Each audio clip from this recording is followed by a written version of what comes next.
Yeah, what's up, everybody? It's your Raw post show. It's the Raw after WrestleMania. Veer finally comes. Veer debuts. Cody Rhodes cuts a promo, and Ezekiel, not Jackson, Elias Ezekiel comes back, debuts.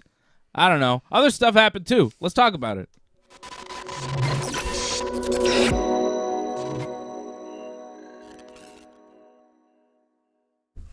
Oh, alrighty then. Okay, all right. We're here. We've watched Raw after WrestleMania, and this is now my 6th consecutive night on the Ringside Report Network. Tomorrow night is my first break night. Thank you. I have survived WrestleMania weekend. We've all survived together, and I thank you for joining me here on this fun weekend that was WrestleMania weekend. Shout out Silent by Deadly, CSL Lorne, everybody tuning in, all the regulars, and everybody that's a newcomer here to the Ringside Report Network. We appreciate you. Ray Cruz, a member of the team, he did what you got to do. Join.ringsidereport.net. You click that join button beneath me. You support the Ringside Report Network. We got a lot of Raw to get to tonight. So much happened. Elias is now Ezekiel. MVP is with Omos. Cody Rhodes is on Raw, right? I mean, he cut a promo tonight on Raw. It seems like this is his brand, not SmackDown. Braun Breaker won the NXT title for the second time. Carmella and Zelina broke up, I think, probably. So a pretty eventful Raw, and then it closed with the Tribal Chief, the Roman Reigns show. What's good for the Tribal Chief is good for the WWE. I didn't hate the way they ended Raw tonight. I don't know. You didn't love the promo as much as I did. I thought the promo was really good. I'm not a big fan of the Roman Reigns act and the promo because I feel like a lot of it is repetitive and kind of saying the same thing. But tonight he had a reason to brag. He had a reason to talk about being the man. This is a guy who's now held the WWE Championship, the Universal Championship, for 583 days. And you could be entertained by Roman Reigns. You could not be entertained by Roman Reigns. But you got to respect that the guy's been able to run this schedule and stay on top and wrestle this pace for as long as he has. And you saw those pictures of Roman Reigns coming out after WrestleMania, his arm looking all jacked up, like maybe he tore a muscle in his arm. Maybe a tricep. So it's not easy, you know what I mean? Traveling and doing the thing and being the champ. There's a lot of pressure, and he has delivered. He's stayed in character. He's made it work. His match with Brock Lesnar last night was not great. I don't think it received rave reviews from anybody, including us. Not our favorite match. Even Johnny North, who was on with us last night, will be back on with me Wednesday after Dynamite. John's a big fan of Roman and Brock and all of that, and he didn't really like the match at WrestleMania. I was surprised that John didn't like it so much. It's usually first up to bat for those guys. Yeah. Those guys and Randy are like his three boys. Yeah, but he wasn't super into that match, and it wasn't great. But you look at what Roman Reigns has been able to do, and I just thought the promo was solid. It was short.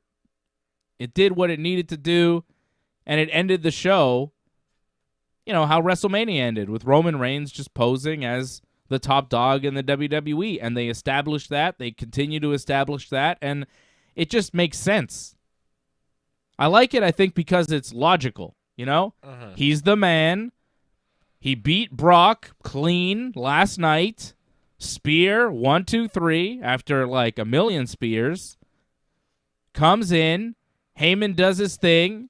It just looked good. You know, Roman with standing there, Heyman with the 2 belts, the Usos standing behind him. They've got the tag team belts. They've held them forever. It looks good. The presentation of it, the look, it's good. And Heyman's like build up to Roman. This is the guy. He's the best in the world. He's the Tribal Chief, and he beat Brock Lesnar last night, and he's undisputed the biggest star in sports entertainment. And when he says he's undisputed the biggest star in sports entertainment, he's not wrong. I don't love that he is the biggest star in sports entertainment, but the fact of the matter remains that he is. And it makes sense when he wins a championship. Yeah. It's he's the face, he's the flagship. It's like when, LeBron James, wins an NBA title. A lot of people are like, "Oh, I can't believe he wins another one." But at the same time you think, "Well, yeah, of course he wins championships." He's LeBron James. Or Sidney Crosby. Yeah. Or Derek Jeter back in the day. So it's like, "Oh, yeah, of course he's everywhere." But this is why he's in the championship spot. He's the tribal chief. Yeah. He's the guy. He's got nobody else. He's got the look. He's got the presentation. Yeah, I guess there's nobody else. He's just kind of the guy that they just made it that way by default. I mean, wrestling is a bit more streamlined. Like they've been able to pick him and like cultivate him to be like that. But he's got that feel of just when he's on top and like I was expecting someone to interrupt him tonight, based on especially how short the promo was. I was like, oh, okay, now some music's gonna hit because it's the Raw after Mania. Now's the time for someone to debut and stand tall and be like, oh, this is Roman's new adversary. No. But not even Brock. As your tribal chief told you tonight, he'll tell you on SmackDown what the next move is going to be. On his show, on his terms, his time, SmackDown is when the tribal chief will tell you what the next step is. Roman says with him at the head of the table, the billion-dollar deals are coming easy for the WWE. What's good for Roman Reigns is good for the WWE. He's the last needle mover who is constantly operating at God mode. Roman says he's a man of his word. He said he'd smash Brock Lesnar, and he smashed him. That's it. Strange like, for him to drop that's a video all you game needed. Reference like that. What? God mode? I mean, that's just part of his gimmick. Oh, he said this before? Yeah. Okay, I don't really... Because it's a video game reference. You're playing, Duke Nukem 3D, you enter a cheat code, God mode, you're invincible. Yeah, but at this point, it's just part of pop culture. Oh, yeah? Okay. I think it's past video games at this point. Okay, when it's you're not that esoteric? I don't think I know what that means. It means like a very specific joke. Like God mode, it's like only for people who played like GoldenEye and shit, like. No, God mode, I think DK mode, it's in sports now too. Okay. He's in God mode, like, LeBron James is in God mode. Anderson Silva is in God mode, They're invincible. Yeah, you're invincible. Okay. All right. I didn't know it was that broad. You're getting a text here, a bit closer to the mouth, Unky, for your mic. Oh, all right. All right? All right, Unky? It's a constant battle with this thing. It's a battle with the mic, but it's adjustment. It's pretty good. You're good. Yeah. I don't want to be like, my mouth on it. Yeah, you look like Jim Ross with that thing on. We are live. Yeah, I like it. It's Monday. You know what that means. I feel like I'm JR and you're the king over there. Oh. Say puppies. Puppies. I like it. Or puppies. No. I have to puppies. So I didn't hate the Roman Reigns end of Raw promo. I thought it was solid. It was not long, it didn't drag, and he told us, watch SmackDown because there's a reason to watch SmackDown because we're going to find out who the next challenger for the champion is. And when he comes out and he's the only champion, like, he's a top dog, he's the champ, undisputed, it's significant. It means something. It's like, okay, now they really just have one champion. They didn't come out and say, oh, we're going to do another championship. We're going to do something. They might give a title to Raw. I don't expect Roman to be on Raw every week. I think he's going to stay on SmackDown. But for now, him as the undisputed champion, it's like, oh, okay. It just, him coming out with that, for me, I was like, damn, okay, there's one champion in the WWF again. You know what I mean? Yeah. It feels like, oh, okay. And then I started thinking, wow, he's been champion for a long time now, and now he's the super champion. He's the WWE champion, which is the belt that San Martino and Hogan and all, Cody was talking about the guys, that held the belt, even Hunter, Triple H, all those guys. The WWE championship is now the belt that Roman holds. He's not just the Universal champion, and now he's been a top champion and now the champion, and it's a 583-day run with the Universal title, and you add this, it's like, okay, now it's like history. Now it's kind of significant. It's impressive.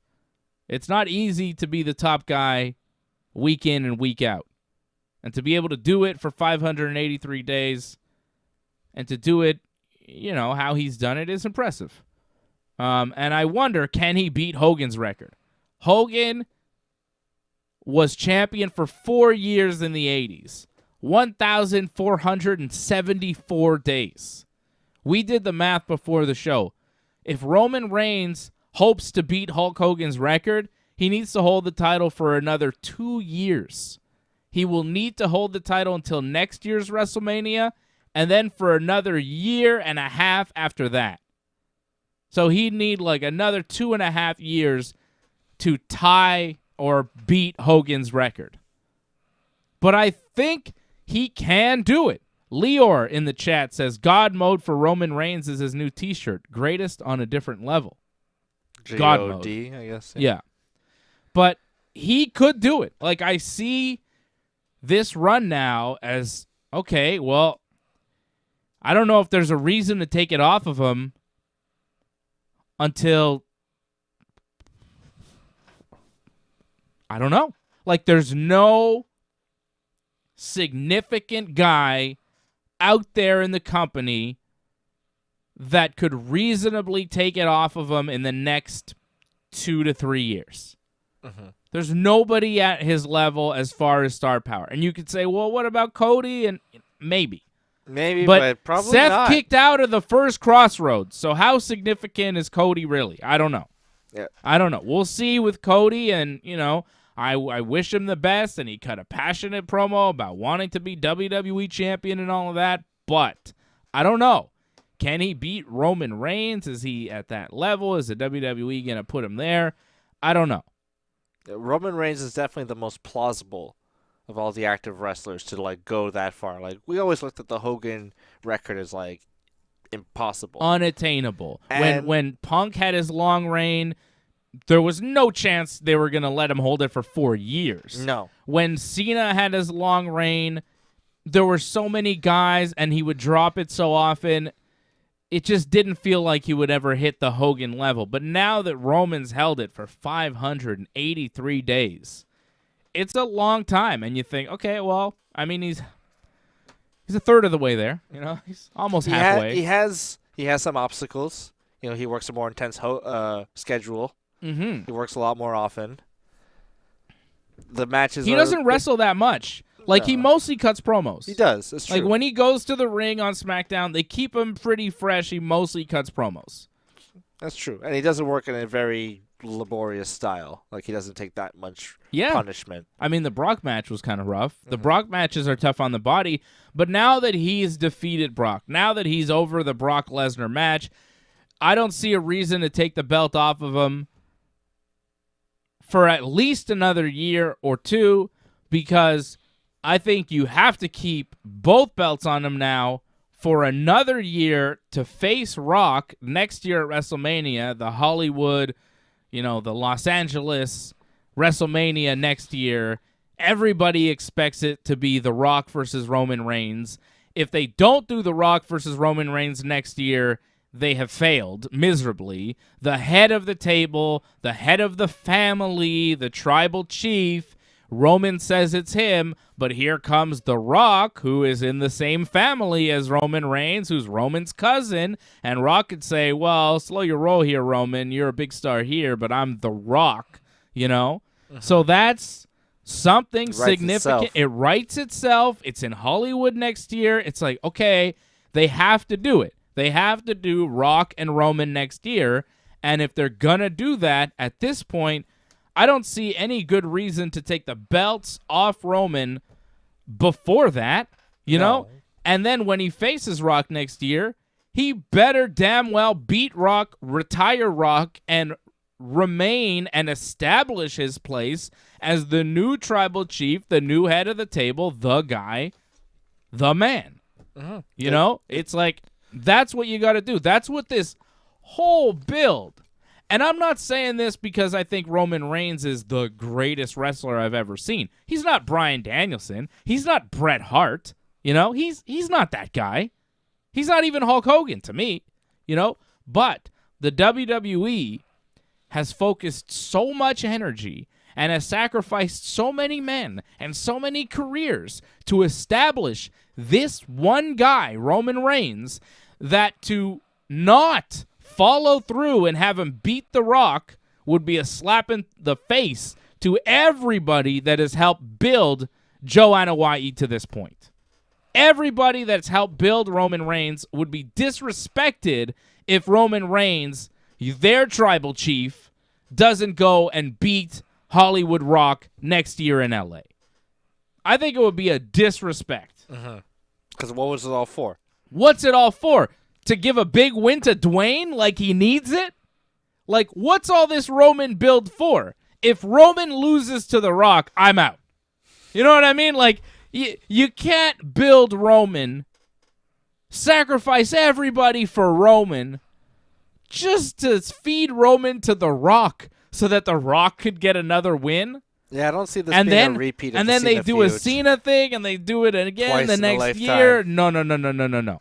One time, one match, 1, 2, 3, middle of the ring.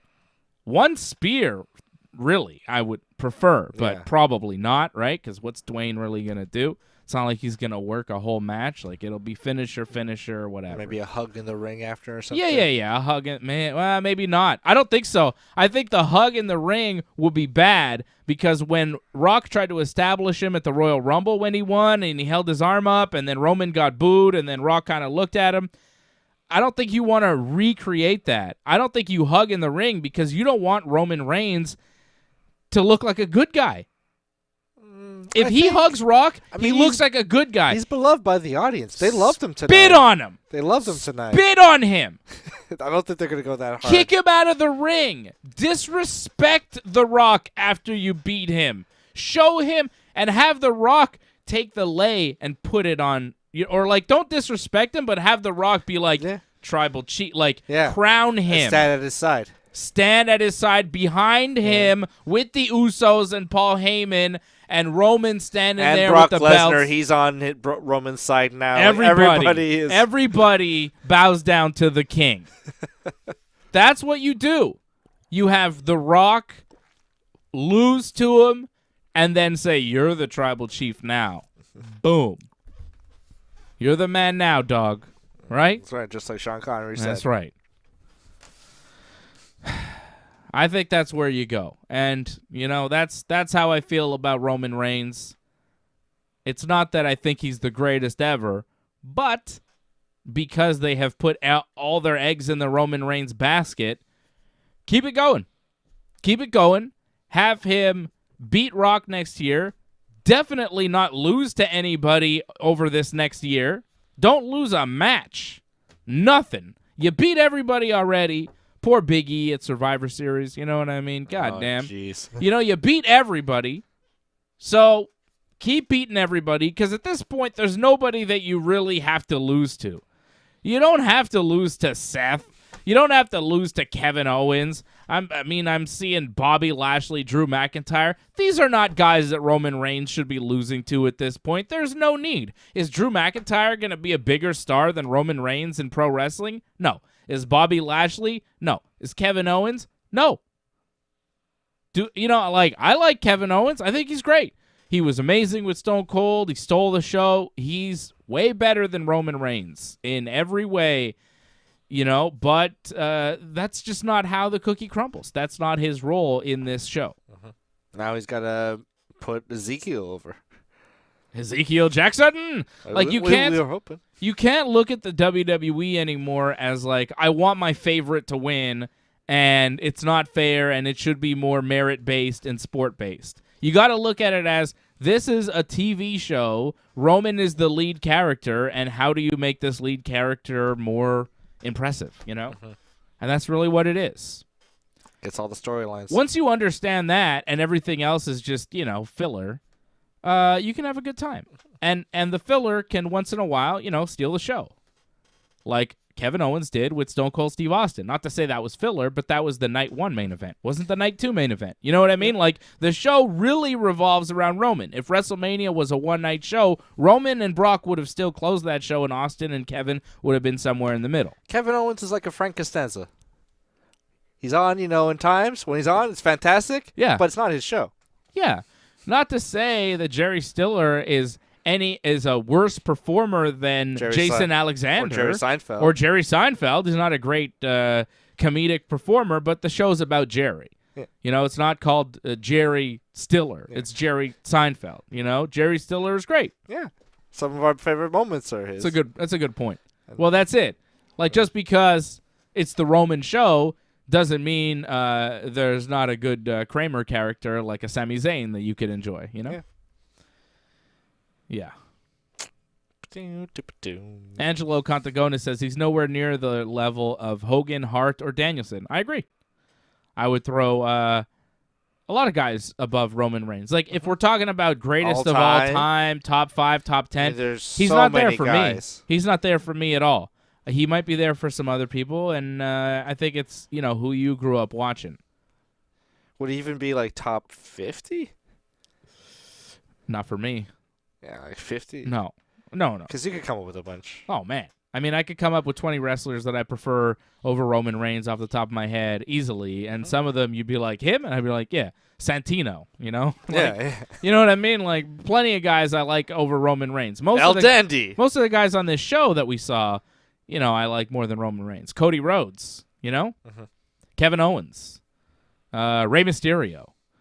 You know what I mean? If you're doing a top 10 list, I would put those guys over Roman Reigns. Edge. AJ Styles, right? Like, there's a lot of guys. Otis. You know what I mean? It's good guys on this show. Let's talk about some of these other guys that we saw tonight. Cody Rhodes opened the show, which was great. That's a good way to open the show. The promo was all right. A Cody promo. It was all right. Crowd went nuts for Cody, and I think that helped. Cody talked about the decision to come to the WWE, and it was a simple decision despite what all the rumors were and everything. Cody showed a picture. It wasn't about AEW. It wasn't about leaving AEW. It was about his dream to win the WWE Championship. Showed a picture of Dusty Rhodes from 1977 in Madison Square Garden where he had won the match but didn't win the title because it was a count-out victory. And Cody got choked up talking about Dusty being his hero and the WWF title that Hogan and Taker and HBK and even Triple H would go on to hold. The crowd booed Hogan and then cheered like real loud for Taker. What's the deal? Hogan? Dallas isn't Hogan country. I think something's turned on Hogan. I feel like the wrestling audience as a whole has turned on Hulk Hogan, brother. And I'm not happy about it. I am not happy about it. I think he'd get cheered. No, I think it's because of the racism all this and all the people, wrestlers now telling stories about Hogan, keeping them down and stuff, and people are just angry with Hulk Hogan. And I think a lot of the people that are booing Hulk Hogan only know the bad stories about Hulk Hogan. I think a lot of the people, like if you're 20 years old and you're a Dallas, Texas fan tonight, right? Mm-hmm. You were born in 2001, 2022. Say you're born in 2022. Mm-hmm. No, sorry, 2002, because it's 2022 now, right? Yeah. So 20 years ago is 2002. You have no idea of the power of Hulkamania. That's true. When you're 5 years old, he's already got a reality show. 5 years old, he's Hogan Knows Best with Brooke, and he's just and Nick. Yeah, and Nick and all that stuff. So your whole life, you've grown up as, Hulk Hogan's son did the thing. Hulk Hogan did the sex tape and the racism. Hulk Hogan and Gawker. Hulk Hogan and Superdome, and he's just irrelevant and this weird character. So I think that there may be a younger crowd that sees Hogan as this piece of shit. This relic. Yeah, who's just like, fuck that guy. But for me, when I hear Hulk Hogan get booed at a WWE show, I'm like, do you realize why you're all here? Do you understand that if not for this man, none of this is happening? Nothing. WrestleMania doesn't exist. There's no Raw. There's no Raw after Mania. There's no Mania. There's none of that shit. Without Hulk Hogan, the whole fucking wrestling business is zero. Fuck out of here. Booing Hulk Hogan at a WWF show. Kiss my ass, all you fucking people booing Hulk Hogan. Pisses me off. I don't give a fuck. You could boo Terry Bollea, but they didn't say Terry Bollea. They said Hulk Hogan, brother. I don't fucking like that. It pisses me off. Yeah. Like, do you fucking realize how significant this man is? Do you know how beat down and broken his body is because he gave it to professional wrestling? Do you know that he established WrestleMania, and the only reason why any of this is happening is because of Hulk Hogan, brother? And yeah, he kept people down, and yeah, he's an old racist, and yeah, sure, whatever. But god damn, show the man some respect for what he's fucking sacrificed. Guy can't fucking stand up straight in the morning. Yeah, fuck. You're gonna boo Hulk Hogan. Mention his name, boo. Yeah. Fuck you. Fuck you for booing Hulk Hogan. Wasn't right. Show some goddamn respect. Don't fucking go to a wrestling show and boo Hulk Hogan. Oh, it makes me so mad. It really does make me mad. It makes me madder than it should. I don't know why. I'm very protective of Terry. Because he was the one. This is the guy right here. I don't think people understand. This is the guy. Main evented the first, 9 Manias? Technically not Mania 4. Not 4, but okay. 8 out of the first 9. He was involved, actually. He did come in to interfere. I think It's all about him. He had something. It's all about Hulk Hogan. Hogan. Out of the ring. The whole first 10 years of the business in WWE is all about Hulk Hogan. He established everything. And then WCW became the Hulk Hogan show. Yeah, and then WCW became like the Monday Night Wars. Do you think any of that shit happens if Hulk Hogan isn't in the NWO? You think anyone gives a shit about just Hall and Nash? No. It was like, oh, cool, Scott Hall's in WCW.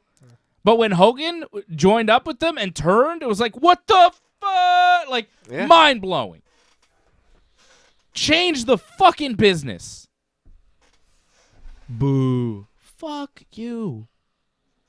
Kiss my ass. No time for that.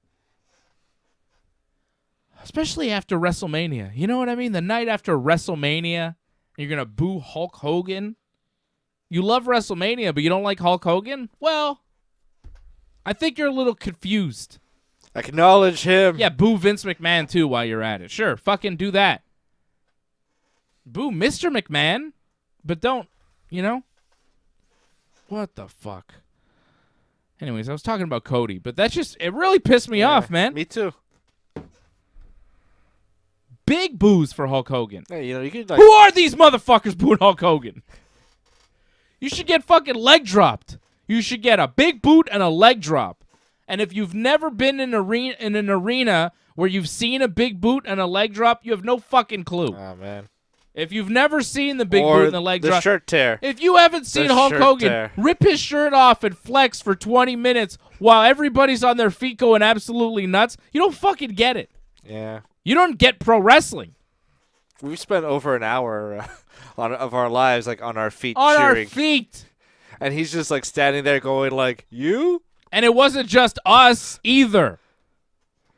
Thousands of others. Every fucking where he goes. Super chat.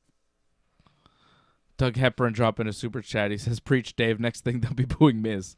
Well, Miz, I mean. They already are. You could boo Miz. Who is Miz? Miz is a wrestler. Miz has sacrificed his body, but has he made a significant impact on the business to the level of a Hulk Hogan? There's two guys to me that are worth anything, have changed the business and are worth respecting no matter what they have done because of who the fuck they are and what they did for the wrestling business. Hulk Hogan and Stone Cold Steve Austin. Without those guys, none of this is happening. Without Hulk Hogan, there's no WrestleMania, there's no WWF, none of that shit. NWO. There's no, rock and wrestling. The whole thing doesn't happen. Okay? Without Hogan, it's not happening. And without Austin, it's not a billion-dollar company. They're not public. You're not doing a stadium. You're not doing a stadium 2 nights. Austin blew up the business. Hogan made the business. Austin made it even bigger. Yeah. Without those two guys, none of this is happening. They'll be booing Stone Cold next People will figure out he beat the shit out of Deborah, and then they'll boo him out of every building he's in. Hogan said some racist shit. Okay. Stone Cold beat the shit out of Deborah. Yeah. We love you, Stone Cold! Undertaker, when he found out a friend of his was gay, went on TV and smashed his head in with a chair. Watch the Dark Side of the Ring, Chris Kanyon. That's how Undertaker feels.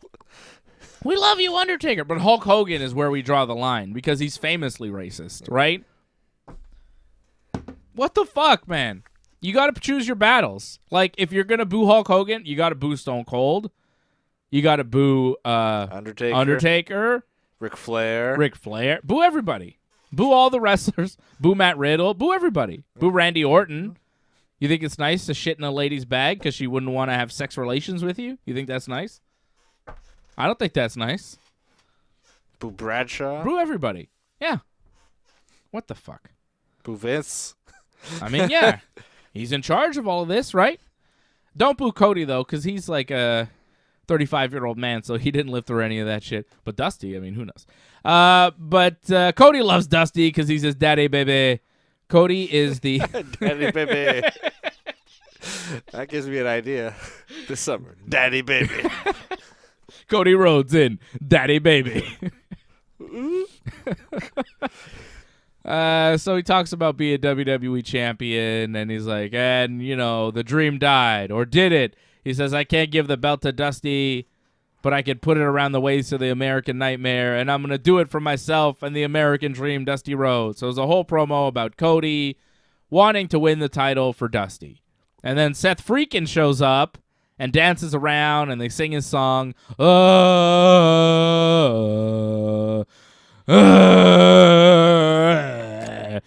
And then Cody tossed the mic away like, oh, are we going to fight here? But instead of fighting him, he shook his hand. And Seth shook the hand too and said, welcome home.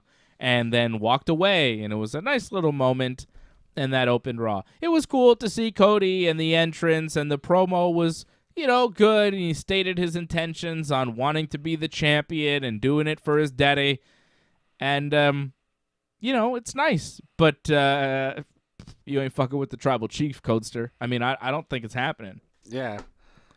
I don't what know do you think, how Cody? Soon he's going to challenge for it either, but... You want to beat? You got to do the work. Apparently, we got to do the work if we want to beat him. I think Roman's done the work. It's a lot of work. He's a worker. I don't know, man. I think Cody could be champion if they introduce like a new Raw belt. I could see him winning that. But like the promo tonight, Cody's starting a show saying, I want to be champion. And then Roman Reigns, the champion, coming out. And he's the only champion now. It's not like Roman's a Universal champion and there's a WWE champion and like Bobby Lashley has it. Then I'd be like, oh, okay, Cody, probably could be WWE champion pretty soon. But now it's like, well...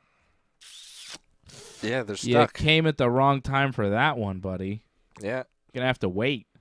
I know he signed a multi-year deal. He's going to have to wait multi-years, I think. If that's what they're doing. Yeah, I know. Everyone's on the outside. Everybody. And the Intercontinental and U.S. titles don't mean squat. Yeah. So, I don't know what they're going to promote. Just a bunch of, grudge matches? I mean, I don't know what you do with Roman Reigns. I don't think that he's going to beat Hogan's run. Because Hulk Hogan held that shit for 4 years. I don't think they give him another 2.5 years with the belt. I think... He's the only one they would. They could, but it's a plausible. lot. I think they give him another year. He'll beat Dwayne, and then... I think you could set up Cody for the year after. If we're being real, I think you could really build it, have Cody in the mid-card to main event scene from now until next year, have a significant match at next year's Mania, and then set up a match with Roman Reigns for the year after at some point. I would have Cody win the 2025 Royal Rumble to challenge Roman? Are we there? 24. 24. Okay, yeah. No. Yeah, because 2023 Mania is next year with Dwayne, and then 2024 would be Cody. Yeah, 2024. Probably assume Dwayne's winning the next Rumble then. I don't know, mate. Probably. He's got to win his second. Everyone's winning their seconds. Oh, he's only won one? I believe at 2000. They're going to give it to Dwayne again. Do you smell? I don't like it. I don't want Dwayne to win the Rumble, but he's definitely going to win the Rumble. He's my pick to win the Rumble already. This is our Royal Rumble preview show. Hey, man, we're on the road to WrestleMania, okay? That's right. Like, I'm just like Roman Reigns. Like, I'm not looking in the past. We did WrestleMania. We reviewed WrestleMania. We're doing the Raw post show, and we're looking forward. Like, this is the season premiere. We're now on the road to WrestleMania 39. WrestleMania goes Hollywood. You saw the commercials tonight. I'm already thinking about Roman Reigns and The Rock next year. That's how we operate here. We're always looking forward. And I'm thinking about Roman and Cody in 2 years. Because I think right now, WWE, you look at the landscape, who's worthy for Roman after Rock? Who's worthy of a serious WrestleMania challenge? Brock, I mean, in a couple of years will be, I think, a little too old to do it. And there's nobody else. Yeah, because everyone's a bit too old. Yep. And Triple H is done. No Taker. Goldberg will be way too old. Brock will be kind of done, and Roman's already done it. Seth is an option. Right. There's always that. And then there's always the option of, okay, well, they could bring somebody in from AEW, an MJF, a John Moxley, somebody like that. MJF? I think he'll be too small in WWE. Yeah. I think he should really stay in AEW. Because in AEW, he looks like a regular-sized guy. In WWE, I think he'll look too small. Against Drew McIntyre, I'd be like, eeh. Yeah.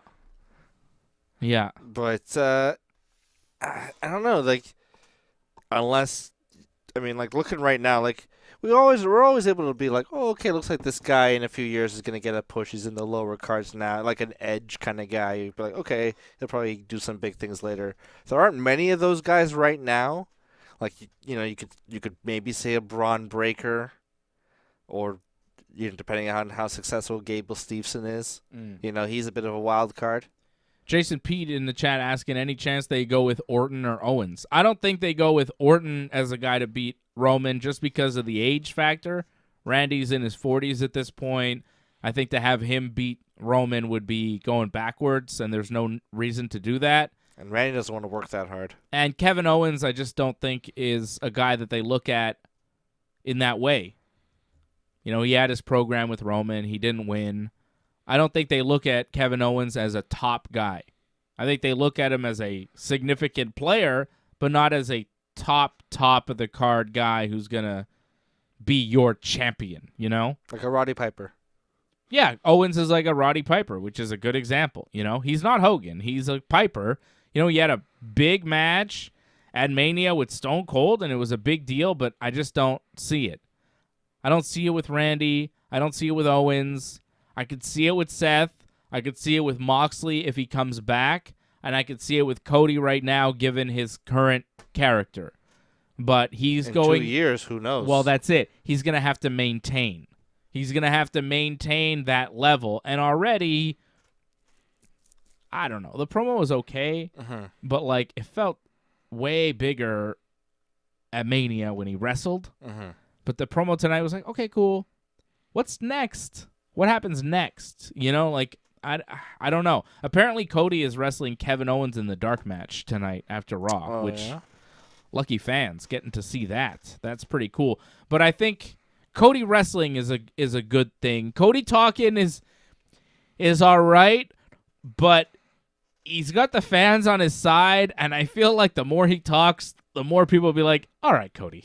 I feel like the fans tonight wanted him to have a bit of a shoot kind of feel. Yeah, and like X-Pac coming in and saying, Hulk Hogan, you suck, pal. Yeah. Like, I think they wanted to be like, Kenny Omega, look at me now, or something like that. I think they wanted that, or even like a wink reference of being like elite or something. Yeah. I think they wanted some kind of Easter egg there, and instead he was like, I love the dream, and like that's fine too. It was all about Dusty. It was not about AEW. But you could feel the crowd feeling a bit like, oh, okay, this is where you're doing. Yeah, and they were with him, but not.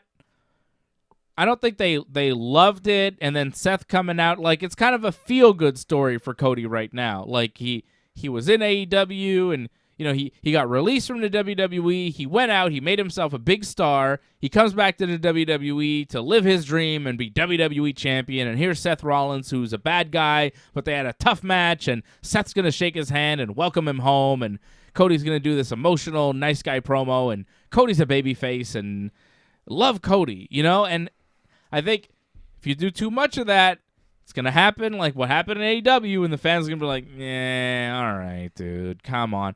But if he's wrestling, like, he's really good in the ring, Like, keep him wrestling, keep him in the ring, and I think he'll be all right. But 2 years, like I said, is a long time. He's going to have to wait to Royal Rumble 2024. It's a long time. And right now, everybody's just going to have to sit through Roman beating guys, smashing guys, on his way to beating the old tribal chief, Big Dwayne The Rock. That's what's happening. Yeah. Doug Hepburn dropping a super chat. He says, Roman should go after Balor. Get all the belts. Those belts are insignificant. The Intercontinental and the U.S. title. What's he going to do? Go after Rick O'Shea? You got to keep something for somebody else. I remember when he was U.S. champion. Wasn't very good. No. Cena had a great line because they were feuding, and he's like, I was given the U.S. title, and I used it as a symbol for opportunity. You took it as a demotion. Ooh, that was a good. That was a good. That was a good feud. It was true too. Roman kind of looked at him, he was kind of moping when he was wearing it. They were good together. Cena just fucking. Because he was like, I want to fucking slap this guy around, being like, wake up, be the man, come on, step up. Cena brought it out of Roman. Cena was really good. That Cena when he Roman came back feud, again too, a few months ago, it was kind of like that spirit again. Yeah. Cena he might make an appearance sometime in the next year to feud with Roman for a little bit. If they're lucky, they could always bring out Cena if they can. I mean, he's busy, man. He's too busy. He wasn't at Mania. Could you imagine John Cena not at WrestleMania? Do you remember when the only thing that WWE ever told you was happening was John Cena? He was the former star of the show. Before Roman, guys, it was John Cena. Do you remember that? Do you remember John Cena? It's kind of weird because they don't mention him ever. Once in a while he talks about them. Yeah, he talks about them, but they don't talk about him. But they don't talk about him. No, they don't really. Was there a single mention of his name last night or the night before at Mania? I don't think his name was uttered. He's in the intro graphic, but that's about it. Maybe in passing, all the great champions, Triple H, they'll Cena. talk about The Rock. Yeah. They'll say his name. I mean, Cody Rhodes was talking about great champions. He didn't say Cena. Cena was the only champion. It's weird how Cena was the only thing you ever heard of, and then one day he went away, and it's like, well, who? It's like it never happened. It's weird. Do they feel like they've been broken up with? I think something I don't know. It's odd the way it all went down because they really don't have him around anymore. I don't know. Naomi and Sasha Banks beat Rhea Ripley and Liv Morgan after hitting their finisher on Liv. After the match, Rhea walked away from Liv and seemed mad that she lost. But then later in the show, Rhea and Liv are backstage, and she's like, oh, I got us a tag team title match for next week. And Liv is like, thank you, Rhea, that's great. And Rhea's like, no, thank you for forgiving me, for walking away from you. And I'm like, how can you get a tag team title match? You just lost to the champions tonight.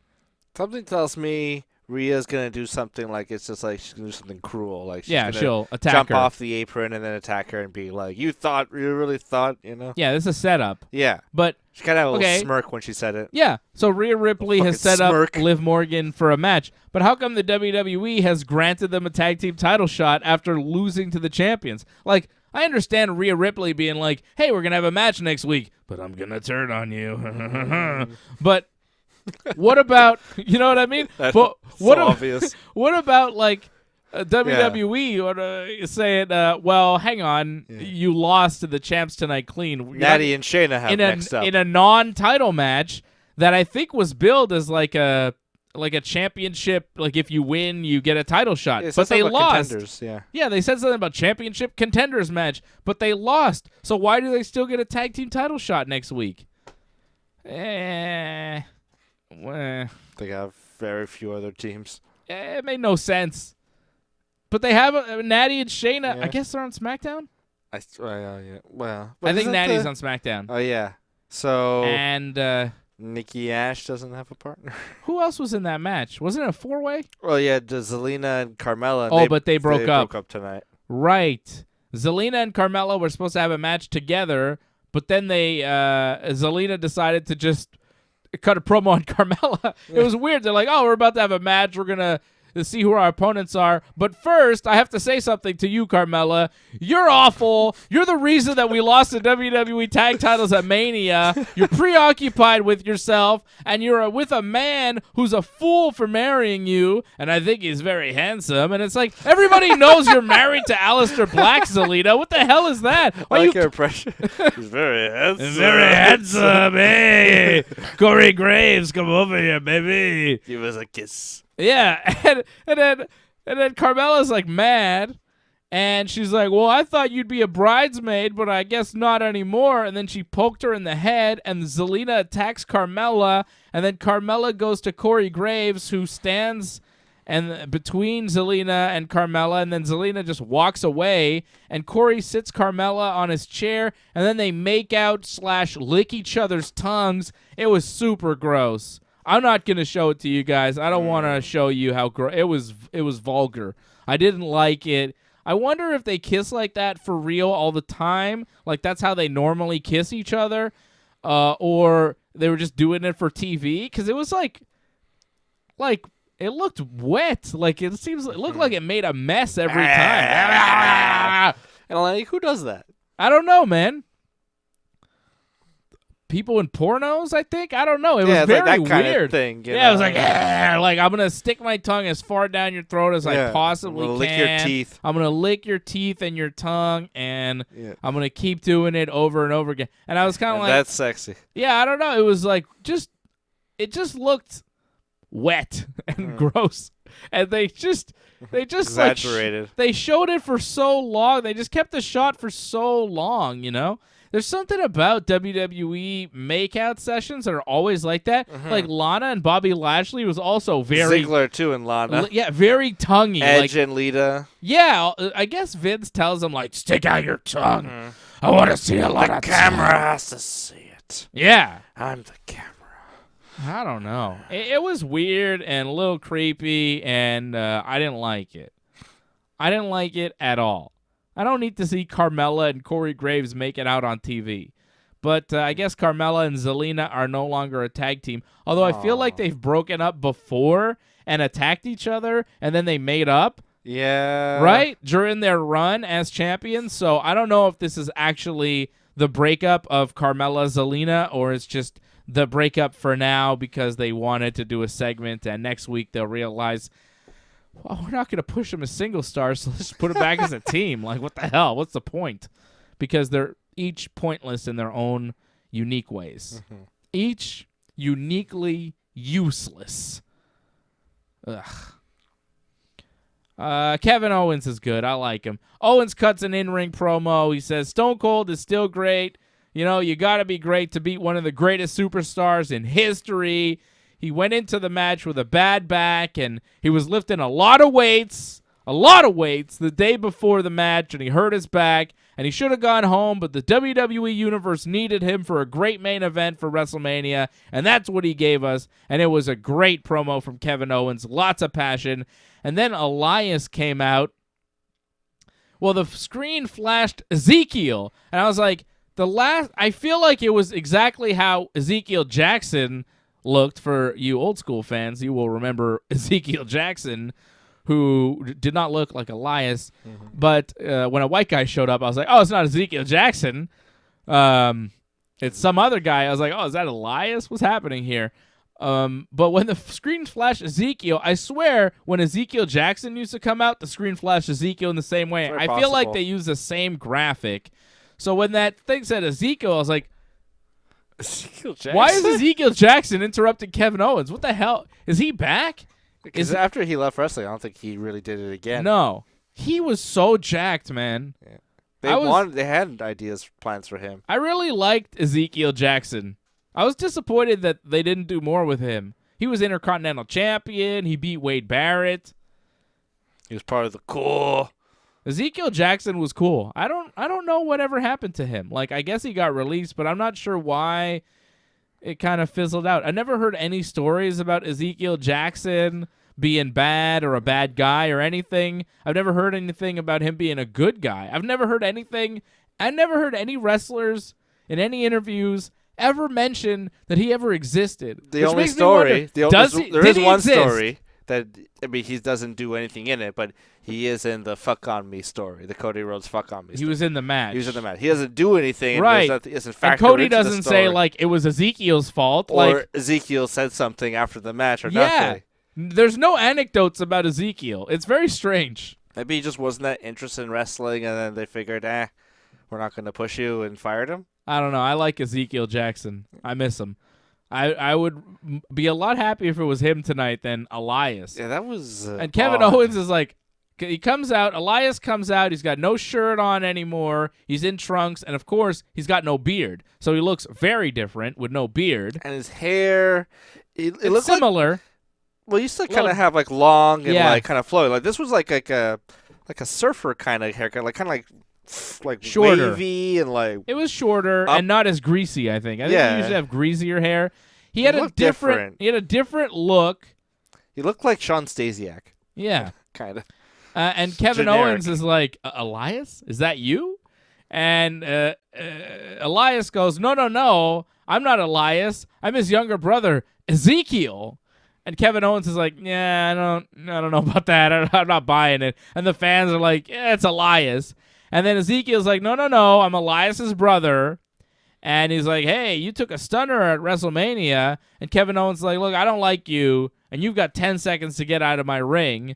And Kevin Owens counts down 10 to 1. And then when he gets to 1, Kevin leaves. He doesn't, like, attack Ezekiel, who I'm now calling Ezekiel, I guess. They did it. Successful, WWE. You changed his name and gimmick. So Kevin Owens left the ring, and I guess he'll wrestle Ezekiel at some point. Maybe next week on Raw. So he's Elias's brother. That's what it is. That's his story. Is that I'm Elias's younger brother. Not older brother. Even though he's aged quite a bit since the last time we saw him, he's saying I'm younger than that. Yes, I'm younger than the guy that you saw. Well, I think even though he's aged, he's younger because he's got no beard. Right.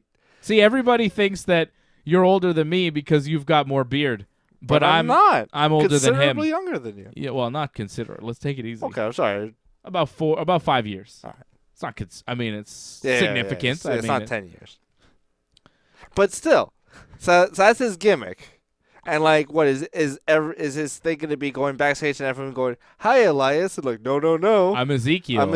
That is such a shit gimmick. Yeah, that is such a like Adam Rose or like one of those Dead on Arrival. Like, oh, this is going to go on Superstars. The only time that this gimmick is ever good is when you dress up as a lady and pretend to be your sister, Santina.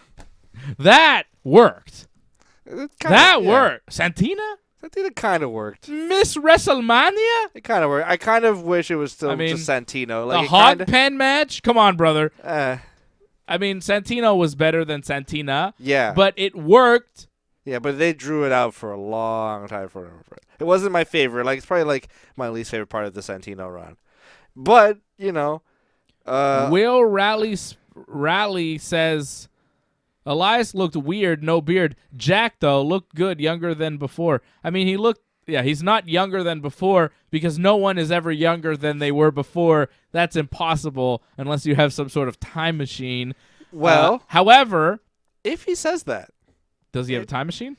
It would make it more interesting. If he just says, no, I'm just a younger brother. But unless he says, no, I'm Elias from like the past or something.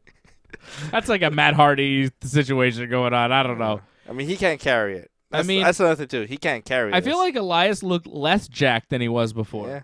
Yeah, he looked more jacked when he had the tank top. Yeah, I don't know. That makes any sense. Like, he looked taller then, too. And here's the thing. He's still Elias. You know what I mean? Like, okay, like, it's kind of a goofy gimmick, and you might enjoy it. And sure, it's kind of funny, but not really. It's dead on arrival. Like, but even if you do like the gimmick, it's still Elias in the ring. And he was not good.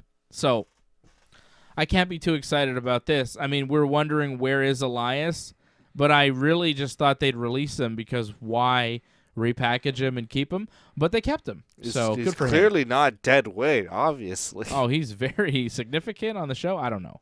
What the hell is he doing there?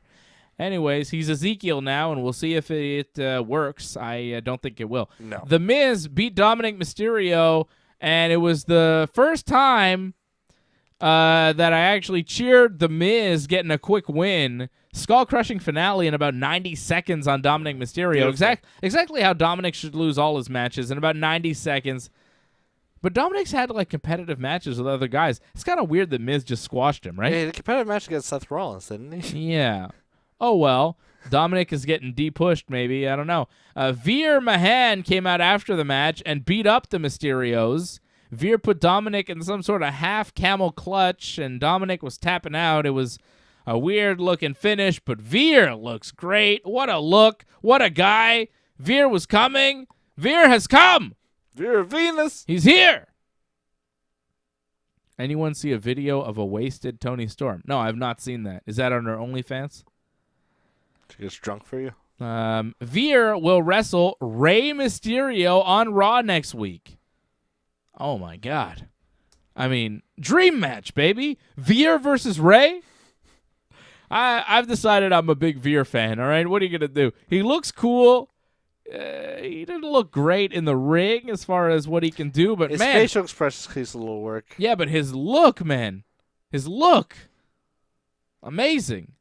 And no, Doug, I'm not coming around on the A-lister, The Miz. I just don't like Dominic Mysterio. I think Dominic doesn't look like a wrestler, doesn't look imposing, and should get squashed by every grown man that he steps into the ring with because he doesn't look grown. Just like man versus child in all the matches. So, yeah, I like to see Dominic getting squashed. You know I'm never going to come around on The Miz. I mean, Miz is who he is, but, you know, he disrespected Bryan Danielson a little too much for my liking, that I'm always going to have a little bit of dislike for him. He showed his insecurity there. Yeah, I don't like it. Miz knows he couldn't lace Bryan's boots, and he's a piece of trash. Fuck The Miz. Sorry. I didn't mean to say that, but I don't like him. He's not. You said it before. Yeah, I mean, come on, man. Don't be disrespecting Bryan Danielson. The guy is your superior in every way. Bianca Belair cuts an in-ring promo, thanks the fans for never giving up on her, and she removed her sunglasses to reveal the very bad black eye that she got from Becky Lynch when Becky went for the Molly go-round, and missed and kicked Bianca right in the eye. It didn't swell up at Mania, but Bianca showed a picture on Twitter, and then tonight you saw that her eye was pretty messed up, and she says she now realizes her career could be taken away from her at any time, and she's very grateful. And she says Becky can now take some time off and figure out who she is without the championship. So I guess Becky's going to be gone for a bit, which makes sense, and Bianca will probably not wrestle for a bit as well as she heals from the injury to her eye. But she is the champion, and maybe come May 8th, she'll make her first title defense when they do WrestleMania Backlash. I don't know who's in line to face Bianca. There's no real ladies single stars kind of on the rise. I mean, honestly, it seems pretty easy. Rhea Ripley. You beat up Liv Morgan on Raw next week, and you start your build as a heel to go up against babyface Bianca. That, to me, is the biggest match you could possibly do in the Raw women's division right now with Becky not there. And Becky came back early at SummerSlam. Let's not forget, Becky came back early. She wasn't supposed to be there. It was supposed to be Sasha versus Bianca at SummerSlam, but Becky saved the day because Sasha couldn't be there. Becky shows up, and then she starts this whole program, and she's big-time Bex, and she's back. It's not like Becky came back for one night and then went back home. Becky was not supposed to be at SummerSlam. Becky was supposed to, spend more time off, more time with her baby, but she came back early for the company, and she stayed. She stuck around from August to April, like a long time. She gave them a long time, and now she's going to take some time off, and I think it's really well-deserved. Mm-hmm. She carried that division for the past several months, and the fact that she came back at SummerSlam early after having a kid and stuck around, give her time off. Great promos. All respect to Becky Lynch. She's the best. Had some good matches, elevated some wrestlers. Great matches with Lita. I mean, just great stuff. She had a great match with Charlotte. Great match with Bianca. I liked her WrestleMania match. The match with Charlotte, too, at Survivor Series was awesome. Like, man. That's a match with Doudrop, even. Yeah. Day one. Becky's great. Becky is fantastic. And, I think Bianca's great, too. And Bianca will wrestle Rhea Ripley, hopefully, at Backlash. Because if Becky's gone, Rhea is next up. I don't see anybody else that makes sense. Yeah. Braun Breaker beat Dolph Ziggler tonight to become the new NXT champion. Two-time champion now, Braun Breaker. He lost the belt to him, he lost the belt to him in a three-way, and then he had another match with him at the NXT WrestleMania weekend show. He didn't beat him there, and then they had the match here on Raw, and Braun beats him tonight. This whole thing with Dolph Ziggler and not able to beat him and losing to him and all this, it makes me wonder, like, is Braun Breaker gonna be the star that we hoped in WWE? Or is he like a new Jack Swagger? Yeah, is he kind of like, or whatever, maybe not Jack Swagger, maybe higher than that, but, is he gonna be like a Roman Reigns level star, or is he gonna be a Kevin Owens, Sheamus level star? And I think he's kind of more in the Kevin Owens, Sheamus category than a Roman Reigns, Seth Rollins. And it felt like, wow, this guy's got the potential to be one of the top guys in the company, but he might just wind up being one of the guys in the company. It seems like, it's hard to tell, but like, it feels like they're going to put all their developmental legs into the Gable Steveson basket. So Braun Breaker isn't going to really get like tons and tons of accolades because Gable Stevenson's eventually going to come in and just run roughshod over everything. Yeah. And Gable could be a guy for Roman down the road, too, possibly. And who knows what other, college recruits they have or something. Maybe they got somebody. Yeah. Will Rally Sports saying Lacey Evans, Alexa, Asuka, lots of women could challenge for the title. I don't think Alexa makes sense. I guess they push her, so maybe when she comes back from a little injury, Asuka's still hurt, and Lacey Evans just had a kid, so I don't think she's coming back anytime soon. Yeah. It's and they fired a lot of women. Apparently she's in good shape, but I don't know. It wasn't that long ago she had the kid. I'd be surprised, but Lacey's tough. It was like January, February of 2021, I think, when she left. It was like in the mid, like she was. It seemed like she was going to be in the Mania feud for Charlotte, I think, at one point. Yeah. Her and Ric Flair, yeah. But then, Lacey's a talent. I'd like to see Lacey come back. She would help. She would help for sure. For sure. Hopefully she comes back soon. Yeah, she'd be a good feud for Bianca. She would be really good for Bianca. They have a good contrast. Yep. And they're both, they both have big shoulders. They're both jacked, brother. Yeah. Good athletes. Lacey's a hell of an athlete. MVP cuts an in-ring promo, introduces Bobby Lashley, says, Bobby, he beat Omos last night, and he didn't even need him. He did it without him.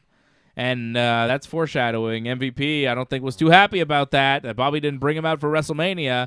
Bobby Lashley comes out, cuts an in-ring promo, says Omos was the strongest man he's ever been in the ring with, and he almost felt hopeless in there, but he figured it out, and he waited for Omos to make a mistake, and that's what happened, and he capitalized.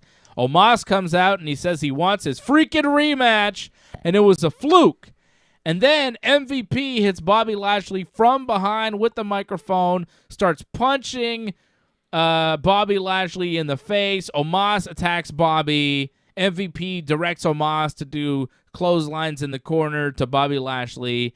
And I guess MVP felt that Bobby turned his back on him, didn't bring him out for WrestleMania, turned his back, didn't think he needed him anymore, and now he's going to join with Omos, which I think makes a ton of sense. Omos needs somebody to talk for him. Omos needs a manager. Omos is a heel. MVP is a great heel manager. Bobby Lashley is now a babyface. To be with MVP, I thought was weird because MVP is hard to turn babyface too if you're going to turn Bobby. And I think MVP worked better as a heel manager, and here you go. MVP does the turn tonight. Perfect. Omos needed it.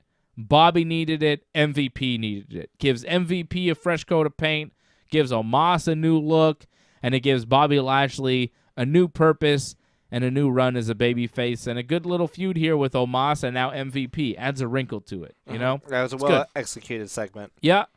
That was one of the best pieces of business they did tonight. Austin Theory and the Usos beat Finn Balor and RK Bro after Theory hit his finisher on Finn. Finn is the United States champion. Austin Theory beat him. Austin Theory couldn't beat Pat McAfee, the guy that Vince McMahon tossed around like he was nothing. But Austin Theory tonight beats Finn Balor, the U.S. champion. Those clotheslines. Those clotheslines were the best. That was the best match of the weekend, by God. So Austin Theory and the Usos get the win over Finn and RK Bro. The match was all right, but, the booking of Austin Theory now is in question. After Austin Theory loses to Pat McAfee clean, and then Vince destroys Pat McAfee, squashes him, and now Austin Theory's on the roster beating guys like Finn Balor. You're like, okay, I guess Vince could beat Finn Balor too. That's right, pal. And anybody else on the roster he damn well chooses. Don't cross the boss, damn it. Ridiculous. Edge cut a promo. His music now starts with, "You think you know me? You never did." Oof. So lame. Everything about this was lame. Edge's promo was lame. Talked about Damian Priest and his new guy, and Priest comes out, and he was like, "Oh, easy decision to follow Edge. He's so great," and yeah. And then AJ Styles, he's mad because they screwed him at Mania, and he attacks Priest and Edge, but then Priest and Edge fight back, take control, and beat up AJ Styles. And there we go. We're not done with AJ Styles versus Edge and his goons. Edge now has a goon. Will he have more goons? The Dark Edge Order. That's what it feels like. Looks like the Dark Order. It feels like bit. the black and purple Edge wearing a suit. It feels like Brody. But like before Johnny Hungy became Johnny Hungy, it feels like Dark Order when they were still trying to be like a darkness group with the goons, with the goons. Botching. And Evil Uno kind of as the leader still. Like original Dark Order when they were just like this kind quasi Undertaker style cult. That's what this feels like, and it sucks. It should be like the Johnny Hungy Dark Order. Yeah, well, there's no comedy in this. I mean, it should be something else. It shouldn't be this. This Edge Damian Priest thing sucks. It feels like whatever Aleister Black was doing mixed with Edge and Undertaker and some bullshit. It sucks. Bray Wyatt. It sucks. Doug said he heard a rumor Rhea might join Edge. I mean, maybe. I don't know. Paul M says, I thought it was hilarious when the crowd chanted, "We don't care." Did they really chant that at Edge in his promo tonight? Because I didn't care. I was barely paying attention. It was awful. Yeah, it was unfortunate. It was hard to sit through. I don't want to do that. It's Edge. I really don't want to. I hate coming on here and shitting on Edge. It makes me sad. It makes me sad. I love Edge. I didn't love his match at Mania, and I hate this new gimmick. And I've been hating these promos that he's been doing.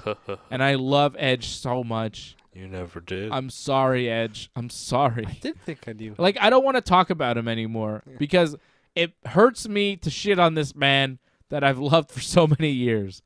But goddamn, this sucks, dude.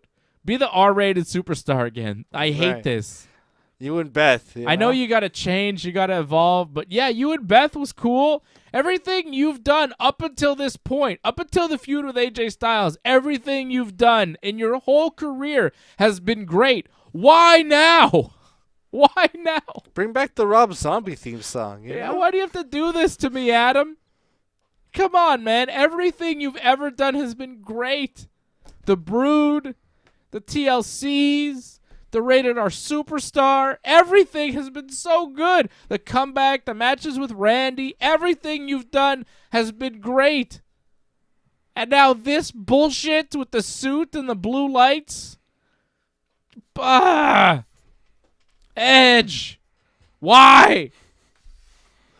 It's like ruining the legacy of Edge, you know? It's like, oh yeah, then there's that weird gimmicky cult leader gimmick he had there. And I'll always stick to him. Yeah. And it feels like, like this is like his vision. Yeah, that's the worst part about it, is it feels like he's got a big hand in the creative in this, and it makes me so sad because it's awful. Yeah. It's so bad. And I feel like it's all him. Oh, I'm sorry, Edge. I really, if you ever see this, I apologize. I'm sorry. I love you. Okay? Like the great Shawn Michaels once said to Ric Flair, I'm sorry. I love you. But if I could super kick you now and end it, I would. God damn. Street Profits beat the Alpha Academy in what I thought was the match of the night. Not a lot of competition. I didn't think that the wrestling tonight was that great, but I really liked this match. I thought it was good. It was a tornado tag team match. It was won by Montez hitting a top rope splash through a table on Gable for the pinfall. Good match. Match of the night. I'm looking at the rest of the matches here. Naomi and Sasha against Rhea and Liv was not great. This Naomi-Sasha team is not working for me. Miz and Dominic was barely a match. Braun and Dolph was okay. Braun and Dolph was pretty good. But Austin Theory and the Usos versus Finn and RK Bro was okay. But I thought Street Profits and Alpha Academy had the best in-ring match. I mean, a lot of it was flying around the ring. Mm-hmm. A lot of weapons, tables. Yeah. That helps. But it was the most fun. A lot of salad dressing. Yeah. Yeah, but it was the best. They had some good spots. Gable and Otis, had some nice spots. Montez, landed on Angelo Dawkins in a pretty awkward way, when he jumped from the corner. Yeah. That was the only thing that I didn't like. Montez does this amazing dive that I've never seen anyone else do. He's incredible, the vertical leap on this guy, and the not just the height, but the distance that he gets on his jumps. It's incredible. It's like a dolphin. Yeah, he's really amazing. The jumps that he can do. His wrestling isn't great. You know what I mean? Like, he's okay. He's no great in-ring, No. He's not like a... He should be better. You wouldn't call him a ring general. You know what I mean? He's not like a great technician. He doesn't have the best selling or facial expressions or anything or offense, really. But his jumps, when he does that top rope splash, it's a thing of beauty. Like, he has one of the greatest top rope splashes in the history of the business. So there's something there, but... But that dive that he does, he runs and he dives over the corner, but he hit his partner just as hard as he hit, if not harder, than he hit Gable and Otis. In fact, Dawkins is in the middle, and Gable and Otis are on either side of him. So really, Montez, when he dives, he lands flush on his partner, and Gable and Otis kind of fall as the, extra pieces there. But why would you ever do a dive on your partner? Why would you do that? A lot of times when a tag team guy hits his partner, the other partner is mad. He's like, why'd you hit me? Even when it's an accident. Mm-hmm. How many times in wrestling have you seen one guy hold up one of their opponents, hold up a guy I'm going to hold up the Macho Man, right? And then I'm holding him up, and I'm like, oh, hit him. And then you go to hit him, and Macho ducks, and you hit me. Obviously, you didn't mean to hit me. Macho ducked, but for some reason, I'm still very pissed at you for accidentally hitting me. Hey, oh. Right? Hey, it wasn't personal. Hey, oh, no. But tonight, fucking Montez dives on Dawkins full blast on purpose, and Dawkins sells it less than the other guys that took the same impact, and he's not mad at all. I feel like there's a bit of It's a bit of a kayfabe breaker because it's like it's Dawkins fake. is there because like he wants to catch him. He just wants to be a good brother. It's like but if you're taking the same impact as the other two guys that are your opponents, he should have been on the side.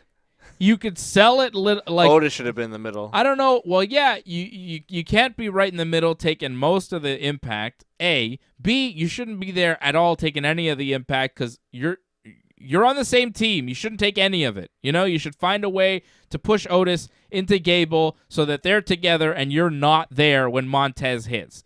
Figure it out. It's not that complicated. It's just pro wrestling. Is it safe though? Maybe it's safer with. I mean, it's definitely. Otis is big enough. Because this is a hell of a dive for Montez because he's doing a front flip, so, like, they got to make sure his neck, doesn't, if you can't do it safely... Don't do it at all. Don't do it! Well, but, I mean, that's the thing. It's like they have to put Angelo in there, so it becomes a kayfabe breaker. Well, that's it. If you can't do it those moves where it makes sense and it's safe, don't do it. And this is why Montez Ford is not a great wrestler, because he doesn't get it. He doesn't get it. He thinks what he did tonight was amazing. And people are telling him he was amazing. But guess what? It was the shits. Because you had the best match of the night on a night where the wrestling wasn't particularly good. But that stuff, like, when people watch you, they think, oh, you're doing a fake move. Doesn't hurt anybody. And if you're going to do something like that where you're really putting your body at risk and it does hurt... and everybody thinks it doesn't hurt, what the fuck? What's the point? What are you doing that for? Have we learned nothing from Big E? If you can't do it safely, don't do it. Don't do it. And if you can't do it safely where it makes sense, don't do it. So, the match was good apart from that. I don't want to shit on Montez, but it's like, come on, man. It's not that hard. It's not that hard. Like, don't hit your partner with a move. Mm-hmm. Yeah, change it up. Yeah. You could do other things. You could do, you could do a crossbody. Yeah. I mean, he didn't need to do that dive. The dive at the end through the table was enough. He did a top rope splash through the table. That was impressive. That's your highlight. You don't need 5 highlights in every match. You just don't. Call it Sammy Guevara syndrome. Yeah, well, that guy, yeah. But you know what? A lot of people that watch pro wrestling these days... I saw wrestling described by a guy, I don't want to name him, but he's like a big name in like wrestling journalism type of thing. And he said wrestling is like acrobatic, like a game of acrobatic death blows or something. Like just dumb shit. Death blow. Like just some dumb shit where it's like, it's basically just flips. A car crash. Flips and car crashes. And that's what wrestling is. And I'm like, fuck. This is what people think wrestling is. Wrestling is jazz. Yet these same people will be like, it's harmony. Hey, Bret Hart's read your opponent. They're like, Bret Hart's the greatest wrestler ever. Oh, but wrestling is all flips and crashes. Yeah, well, if you actually think Bret Hart's the greatest wrestler ever, and you're not just saying that because it's a popular thing to say, you would realize that Bret Hart never did a flip, never took a big bump, never went through a table, never went off a ladder, never did any of that shit. And guess what? All his work still holds up. Best there is, best there was, best there ever will be. Bret Hart didn't need to do a fucking moonsault. Bret Hart didn't need to take big bumps. Bret Hart didn't need to go through flaming anything. Bret Hart never took thumbtacks, never was in a TLC, never did any of that bullshit. He did a couple ladder matches. He did the first ladder match. Okay, well, but he didn't. Him and Shawn Michaels. He didn't like fall off a ladder through a table, and you know what I mean? He didn't do a TLC. He landed on his feet, I think. Yeah, he did. Yeah, exactly. Landed on his feet. Went off the ladder, landed on his feet. Why? Because he's safe. The only time he wasn't safe was when they booked him with that piece of shit Bill Goldberg. Kicked him in the head. That was the only mistake Bret Hart ever made, getting in the ring with Bill Goldberg. He still talks about how he regrets it. Yeah, well, I would too. Fuck Bill Goldberg forever. Bret Hart is the greatest wrestler of all time. Yeah, if no matter what, wrestling was judged on car crashes, we'd regard Spike Dudley as the greatest of all time. Exactly. I mean, he's great. But that's what he's not the greatest of all time. People think wrestling is flips and crashes, and because that's what they've been conditioned to accept as wrestling. Like in the past 20, 25 years, that's what wrestling has been. So why would they think anything else? I guess so. I mean, it's people who think, MMA is just, punches to the chin and that's it. If you've never seen a man rip off his shirt and flex for 20 minutes while an arena goes crazy, you would think, there's no way. There's no way. Why would that work? That's ridiculous. You're telling me a guy went like this and made millions of dollars doing it? Yeah, really? Thousands of people on their feet. Like, people went nuts. Deafening. People bought tickets just for that? Yeah. People just bought tickets to see a giant oiled up man flex and go like this? Yeah. Bald guy. While the music played? When it comes crashing down and it hurt. Yeah, I'm of a course real we American. did. Yeah. Of course we did. Hulkamania. And people, if you tell, Brett never did a moonsault, never did a flip, never went through a table, none of that shit. People might not believe you. He didn't need it. He didn't need it. And you could still wrestle like Bret Hart today if you want to. Look at Bryan Danielson. I mean, he's as close as it comes. I mean, he's had to do a couple of the things, go through a couple tables and this and that because that's the modern era. If Brett wrestled today, he would go through a table. He probably would be in a TLC, probably. You know what I mean? Brett table match would be pretty good, though. Oh, yeah, it would be the best. so smart. It would be the best tables match you ever saw. So good. Yeah. Oh, I can't even imagine what a Brett table finish would be. Yeah. It'd be just very like, oh. Yeah. Yeah, great finishes. Paul M. says, ever since Mankind fell off the Hell in a Cell, wrestling changed / evolved into a stunt show. Yeah, it's a lot of stunts. And look, I love a car crash just as good as the next guy. It's great. But that's not what the whole thing is about. And that's why Cody Rhodes and Seth Rollins, they had such a great match because they didn't need any of that. Nobody did what was the biggest bump, really? I mean, they did the vertical suplex to the outside, which is a little risky, but it's something that Brett would have done. That's a Brett-style move. Yeah, they didn't do anything crazy, and that match, and that's how Cody works. Cody works simple, He does a moonsault, he'll bleed, but he doesn't. It's not exaggerated shit. It's not spot, crash. He'll crash though.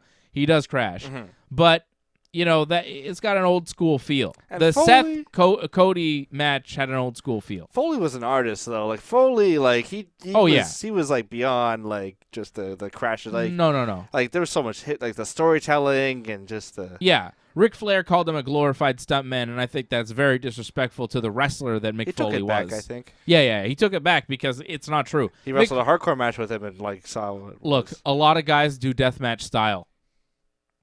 There's only one Mankind. There's only one Cactus Jack. Yeah, like Nick Gage isn't Mick Foley. Nick Gage wishes. John Moxley wishes. Yeah. You know what I'm saying? The promos, come on. Mick Foley's one of the greatest wrestlers of all time. But yes, I think that the Hell in a Cell thing did, inspire a generation of wrestlers to think that's how you get over. And it did help, man. Like, Mick Foley was at a pretty good spot before, but after he was, he won the title. Yeah. He never won the title before. After the Hell in a Cell, it's like, okay, he blew up, and it worked, but if everybody's falling off the cell every week, the fans aren't going to care. It doesn't matter, and that's kind of what it feels like. Like, a lot of times you're seeing these crazy things happening all the time. Backflips off of ladders. And it's like, God damn, man, you're numb to it at a certain point. Yeah. You're kind of numb to it. Slow down. But that's it. I'm old now. I'm an old man who likes wrestling the way it used to be, where they, work the hold and fucking... I mean, also just from a health standpoint, these car crash matches, people are going to blow out their knees. I watched a match with Jack Briscoe and Danny Hodge. I've heard the name. From the 70s, okay? This was before I was born, and I loved it. I was like, I wish wrestling was like this, because it just looked like a shoot. It just looked like they were wrestling. And the whole point of the match wasn't to hurt your opponent. It was to, get this, pin your opponent. Isn't that a novel fucking concept? The whole point of the match wasn't to beat the man senseless so that he's unconscious and then you pin his lifeless body, which is what wrestling has turned into. The point of the Jack Briscoe Danny Hodge match, and if you ask anybody who knows anything about pro wrestling, they will tell you that Jack Briscoe, was it Jack or I think it was Jerry. I think it was Jerry and Danny Hodge. But, Jerry or Jack, but people say Jack was better. Some of the greatest wrestlers of all time. Danny Hodge, this is a guy who grabbed an apple and he could just crush it with his bare hands. This guy was not a guy to mess with. This is a guy who, scared Bradshaw. Danny Hodge was, in his 80s. He grabbed Bradshaw by the wrist, and Bradshaw's like, I'm in trouble. Took him down, just tossed him around. Hodge was, in his 80s, I think, when he was and Bradshaw was, yeah, Bradshaw APA, and he's just getting tossed around. Bradshaw was never small. Yeah. So these are real, legit guys. And wrestling, just the way it looked and the way it felt, it was just God damn. They could do this now, but I don't know if today's wrestling audience has the patience, and that's just how it is. I'm an old man wrestling fan at this point, and I'm learning to accept it. My day. I like a TLC match. TLC matches. I like TLC matches, but I don't think I've seen anything better. I don't think we've seen a better TLC match than the Dudleys and the Hardys and Edge and Christian. I think they perfected the art back then, and everything else has been some good ladder matches here and there, but not as good as that. Edge spearing Jeff Hardy off that thing. Or if they were as good, they involved Edge. The matches I'm thinking of, Edge and Cena at Unforgiven, or Edge and Taker, TLC 07, 08. Edge and Ric Flair. When Taker goes through the double tables from the ring to the outside. Edge and Flair, on Raw. Edge had a hell of a ladder match, brother. He was good. Yeah. He was good at ladder matches. So those, but those are the only ones I could think of, or have Edge in them. But Edge is old school too. Edge is an old guy wrestler. Yeah. When Edge started wrestling, we were children. Yeah. So that's this is what we like. We like old timey wrestling. I always knew I was going to be that guy sitting in the cafe being like, I saw Stone Cold Steve Austin. That's right. There was a wrestler. I saw Hulk Hogan, brother. Man, I saw the Macho Man, Yeah. I saw Bret Hart. Saw the Outsiders. Right. Saw all the good ones. And, yeah. It's different. I like wrestling still, but it's different. It's not the same as it was. And I would say it's not as good as it was. I think the in-ring work is nowhere near what it used to be as far as technique, fundamentals, and just the ability to tell a story by trying to win. That was something that Bret did really well. He always looked for the pinfall. Mm-hmm. If it was there, he wasn't Bret. Think about this too with Bret. He didn't have a pinfall finish. No. He was a top guy. He's a world champion. He didn't have a kick. He didn't have a slam. He didn't have a thing that he hit before he pinned you. If he pinned you, he figured out a way to pretzel you where you couldn't escape, and he pinned your shoulders to the mat for 3 seconds. Yeah, I don't think he ever hit a pile driver and then pinned the guy for a 3-point. Hell no. He pile drive for a 2 count, but it was always a victory roll or a little backslide. Every wrestler wrestles the same way. Finisher, pin. Mm-hmm. That's how every match ends these days. That's a problem. Because you're just waiting for the finish, and then you see a finisher. And then when Roman Reigns, for example, hits his Superman punch and then goes for a cover, you're like, yeah, all right. Call me when you hit the spear, dude. Mm-hmm. So I'm looking at my phone. Are you excited? Are you captivated by the match? Or are you just waiting for the hoo-ah? And then you're like, oh, okay. I'm going to pay attention now. Yep. And that's what it is. Bret never hit anybody with a move and then pinned him. He didn't have a move. He had a sharpshooter that he figured out how to get you in, and when he got you in it, you tapped out. Although you didn't really tap. The referee just kind of rang the bell, because that's how it was back in those days. Pre-UFC, people didn't know about tapping out. Eventually, people tapped, but back in my day in wrestling... A lot of times they're doing this. They're going... First they're going... Well, they would say yes. They would say yes. They would shake their head. And then they suddenly go like this. And then stop. If you would shake your head yes... Yeah, it would. Very brief if window. You would shake your head yes, that means you gave up. But that's really all it was. There was no tapping out. That wasn't a concept that we were aware of back then. And like they didn't really let you know that they were like losing. Like, guys back then they tried to protect their losses. Like there was a lot more like at the 3 count they're kicking out, and like going like like that happened so much more than it does now. Themselves, yeah. So you had to protect yourself. Don't do yourself that at all back anymore.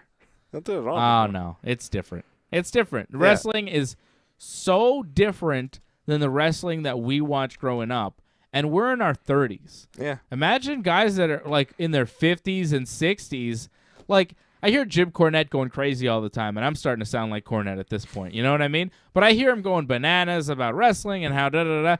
And he's in his 60s. And it's like, well, I get it, dude. Like, yeah, it's not the same as when I was a kid. And when I was a kid, you probably thought it was the shits, So I can only imagine how far removed it is. When you watch those old matches from the 70s and the 60s, it's like, this is nothing like what wrestling is today. And if you watch Bret Hart matches, it's nothing like what wrestling is today. The only thing that comes close to me is a Bryan Danielson match. I think Christian had a really good run where he was coming close to having some Bret Hart-style matches. When he was the Impact World Champion, I still think there was nobody closer to Bret than Christian as far as work rate and level of just telling a story in a match that was unbelievable. Christian is one of the most underrated wrestlers in the history of the business. He was one of the best of all time. I'd say way better than Edge. Like, way better. Like, at his peak, in his prime, Christian, maybe not character-wise, whatever, but in the ring, world champion Christian in TNA, incredible. This hardcore match against Rhino. Oh, my God. It was so good. Was Bound for Glory, maybe, or something. Christian was the man. He was one of the closest things I've seen to Bret. And Bryan Danielson today is I'd say number 2 to Bret at this point. From the guys that I've seen wrestle, I'd say it's number 2.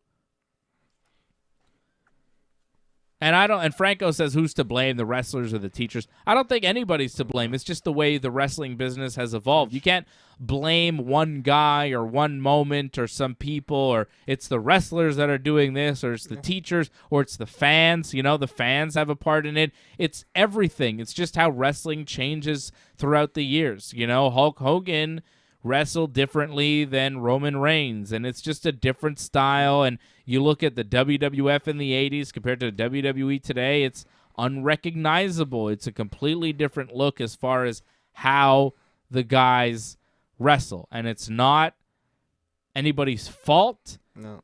There's no particular reason. It's the evolution of the business, just where we are. And I am not trying to change it. I'm not saying, oh, this shouldn't be the way it is, and these people are stupid for doing it the way they do it. I'm just saying, man, I kind of prefer it the other way, and I like certain guys that are, roughly my age that remember it that way and try to still do it that way. Like the Bryans and the Punks and the FTRs and the old school type wrestlers and the Cody Rhodes and, guys in their mid-30s that are like, they remember the good times, and they're like, we should wrestle like that still. And they try, and they get there a lot of the times.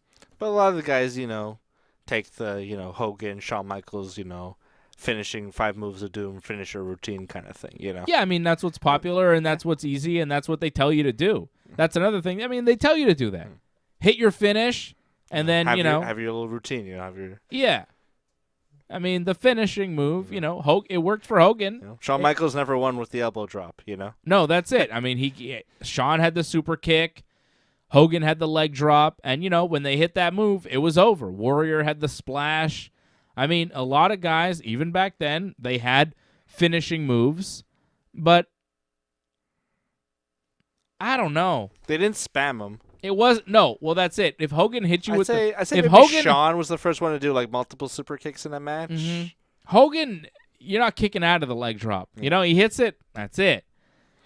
And that was kind of the finish of the match, and that was a signal that it was time. But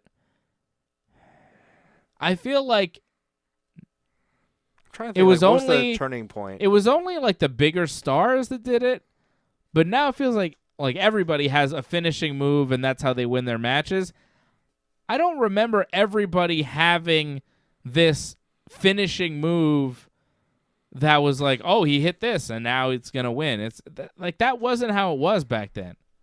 Like, Very few guys. What was Tatanka? Like, Tatanka won a bunch of matches, right? Yeah. Remember, Tatanka had like a huge win streak, right? In our youth, Tatanka had a win streak. What was his finisher?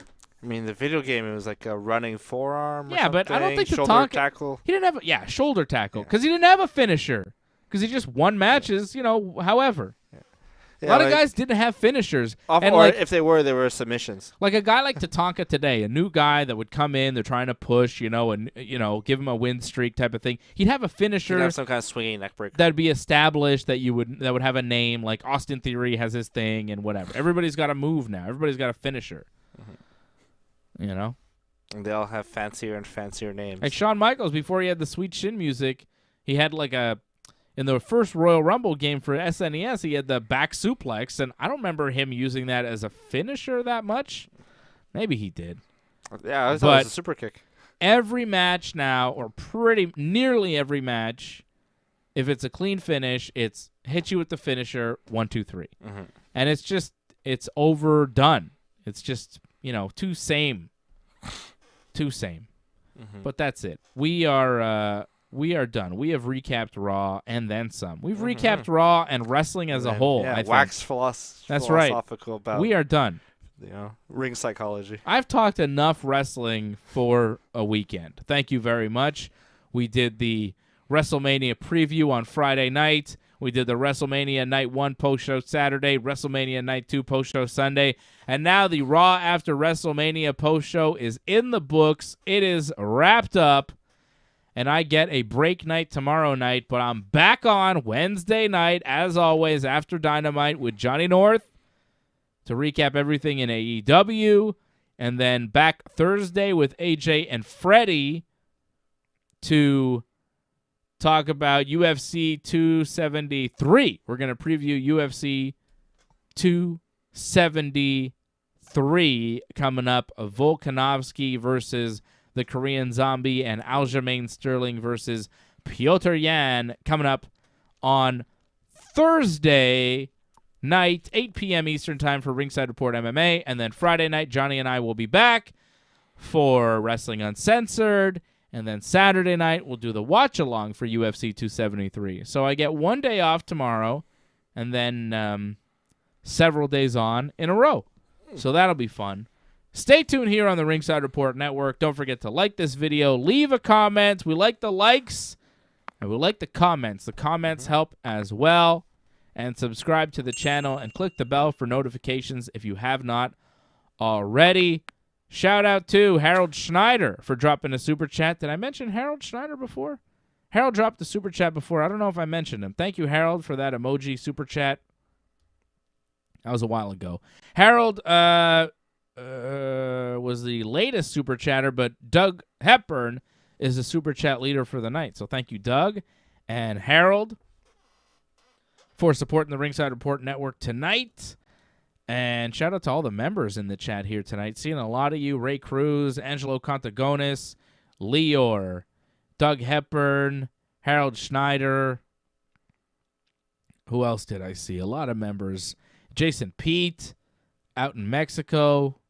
Good to see Jason tonight.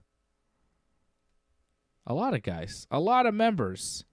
And we appreciate the members, and the membership is growing. And if you have not become a member already, join.ringsidereport.net. If you like these shows, you want to keep them going, and if you want to call in at some point and express your thoughts live on the show, join.ringsidereport.net. The call-in feature is for members only.